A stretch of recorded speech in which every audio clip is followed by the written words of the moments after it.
ఈరోజు శ్రమ పడటమే నీకు తెలుసు. అనుభవిస్తున్న బాధను బట్టి కృంగిపోవటం, కుమిలిపోవటం, ఏడవటం, దుఃఖపడటం, ఎందుకు నాకే ఈ పరిస్థితిని ముత్తుకోవటం నీకు అర్థమవుతుంది. అంతవరకు తెలుసు నీకు. కానీ రేపు ఆయన ఇవ్వబోయే మహిమను నువ్వు అనుభవించినాడు. ఆనాడు నీకు అర్థమైంది, అబ్బా ఇది గుర్తించలేదు దేవా, నేను అనుకోలేదు దేవా, నన్ను క్షమించాయని నేను కాళ్ళు పట్టుకుంటాను.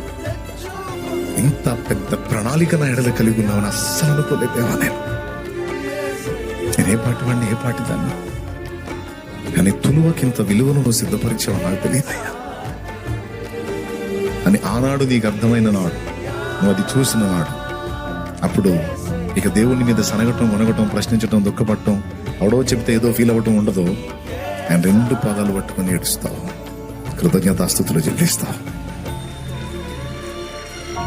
ఎందుకంటే ఫైనల్ గా చెప్తున్నా, ఆయన నీ నాయన.